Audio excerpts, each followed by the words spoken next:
All right. You can tell I'm an economist. They gave me a money song. So, and you can tell I'm old because it was playing when I was in high school. So, all right. So you put an economist at this point in order to slow things down a little bit, and hopefully you won't go to sleep.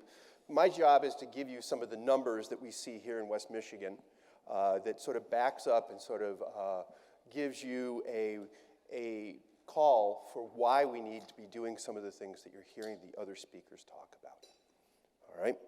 So my thesis is the demographic changes are accelerating the necessity for business to address the needs of a diverse workforce. We're seeing that even here in Kent County. All right? So we're going to do this with three things. The first thing we're going to talk through is the changing workforce that we see and how we see that changing over the next 10 years. Then we're going to talk about entrepreneurship in a diverse world. So how is business ownership changing? And then we're going to talk about how COVID has affected the different ethnic and racial groups across the area. All right? So the first one, diversity in the workforce is accelerating. All right? And you should know that I use the word accelerating like a physicist. I have a physics degree. Accelerating means it's getting faster and faster, not that it's going fast. All right? And here is that pipeline of workers. This is that group of young people in different groups across Kent County, or across the United States, sorry. So this is U.S. data. Sometimes I use U.S., sometimes I use Kent County because they don't always give us good data at the county level. So what you can see here is that through the first half of the last decade, you saw both Hispanic and African American groups growing and the white group shrinking as far as young people. As we reached the second half of that decade, the Hispanic group continued to grow year over year, all right? Continued to get bigger. But we saw the African American group slow down and start shrinking in that young group. So what we're seeing at this point is that faster and faster growth of entrance into the workforce of Hispanics, whereas the entrance into the workforce from the Black African American groups is now starting to match what we're seeing as far as growth in the white group. All right. Did I hit the wrong button? There we go. You can also see that in the current workforce. So if you look, you can see that there are more young workers than old workers in the Black African American group, the Hispanic group, even among women, than you see across the overall group of a white category, the Caucasian category. That tells us that as we're moving into retirements, that we're going to start to see an accelerated decrease in the percentage of whites in the workforce and an increasing percentage of a more diverse workforce coming in behind it. And as a result, what we can see for that prime working age population, 25 to 60 years old, all right, where they're at the peak of being able to get things done, you can see that white group over the next 10 years shrinking just a little bit. You can see the African American group as a percentage increasing just a tiny amount. All right. The Hispanic group, however, grows fast enough that in the next 5 years, it looks like it will pass African Americans as a larger group. So the ethnicity group will pass what we see as the Black American racial group. So that's going to be a change in how we have to look at things. It's going to be a change in how we are thinking about what workers and how we're going to make workers feel comfortable in their workforce. All right? These changes are also happening on the entrepreneurship side. So diversity in entrepreneurship is accelerating as well. And it's a good thing because the numbers right now are pretty crappy. All right? These are percentage of sales in Kent County for each of these groups. They don't add to 100% because you get some double counting in things, so don't go trying adding it to 100%. But you can see public corporations account for nearly 60% of the sales here in Kent County. The other 40% is by firms owned by people in the area. And you can see that the next 41% is owned by a white owner. All right? So 98 to 99% of the sales in Kent County are from a public firm or a white owner. We only see 0.2% for African American, 0.4% for Hispanic, and 0.6% for Asian. Those are tiny, tiny percentages of the overall sales level. And that's where we're starting right now today. But things are changing very, very quickly. All right? We can see this because one of the things that happened is over the last 5 years, so this comes from a set of data that's checked every 5 years. So the reason I don't have 21 data is because it will be dealt in 22. We'll have really good data next year, and then it will get worse and worse for 5 years until we get it again. Why would we get good data every year of something that's really important for us to track? So what we can see here is sales per firm in 2012 versus 2017. And what we can see is that there is much faster growth in the minority sectors.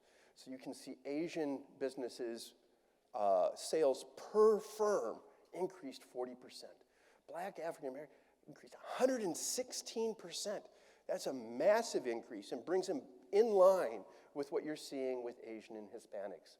Hispanics are 44%, white only at 23%. If you take out some of those big, huge firms, because some of those big, huge family-owned firms in the area, you might know a few of those. You take out those big, huge firms, and now all four of them look very, very similar. All right? So this is good news. It means per firm we're starting to see some equalization in how big they are and how much oomph they have for the economy. All right? In addition, look who's starting these firms. So if we look at the Hispanic and Black African American groups, the blue and the orange, you can see that in the 35 to 54 age group, that you have a much larger group or much larger percentage of their firms being owned by younger workers in Black African American and Hispanic versus white, where we tend to have much older owners.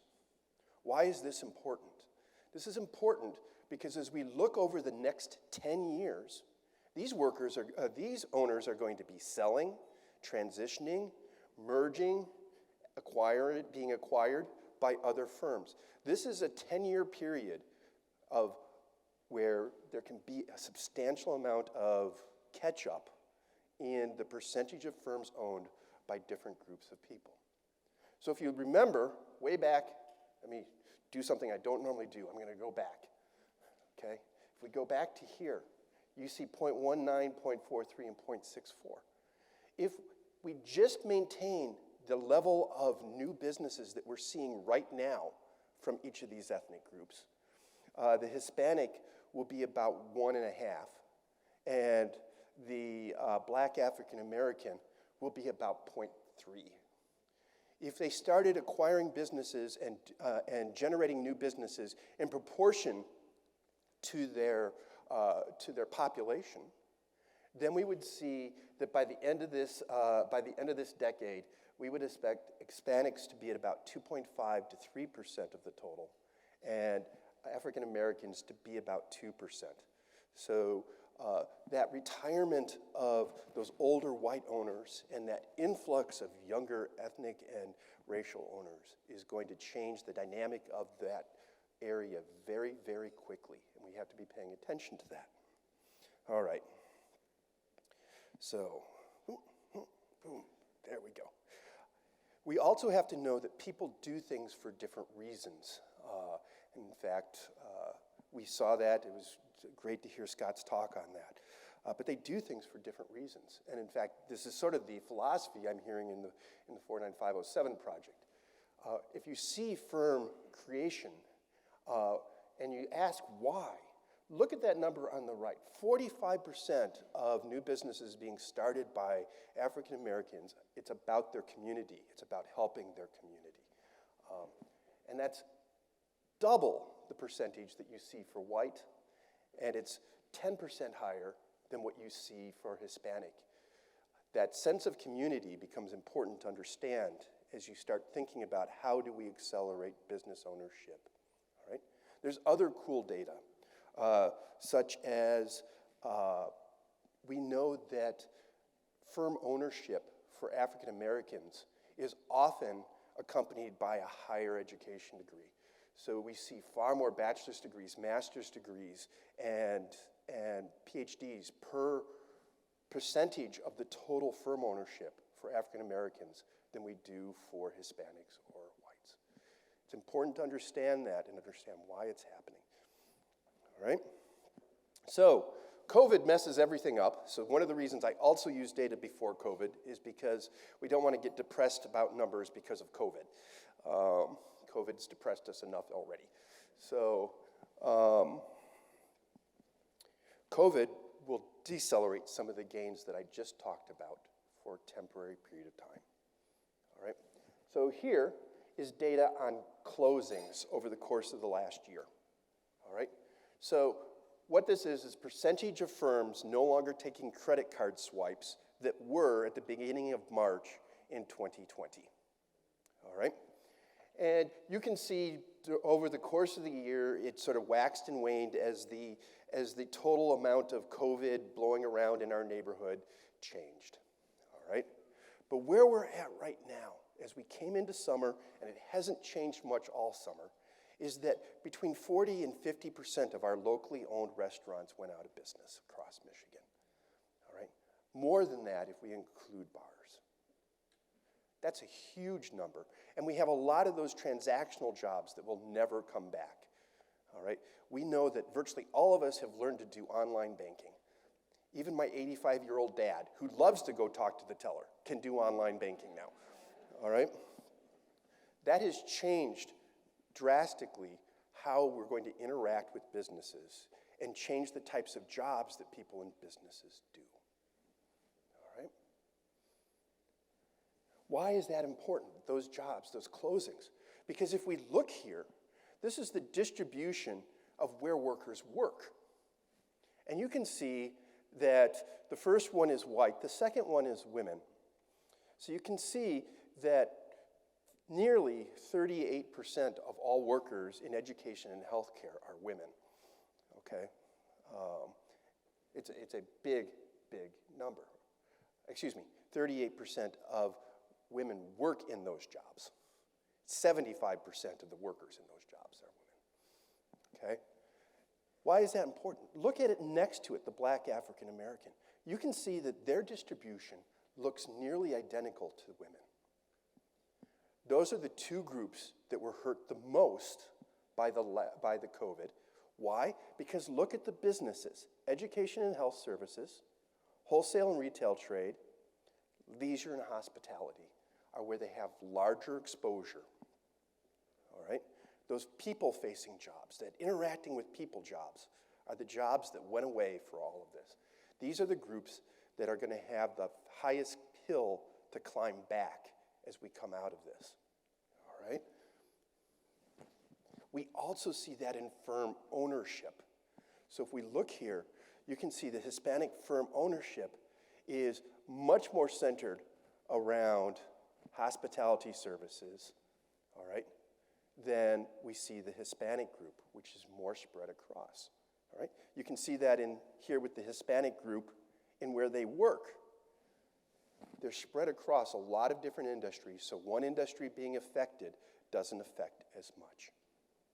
All right? So what do we see here? That hospitality group, 45% of the ownership. All right? 45% of the African American firms here in Grand Rapids area were in this area, and those were the ones most affected by the change. So what are we seeing here? The transition by owners nearing retirement is a near-term opportunity.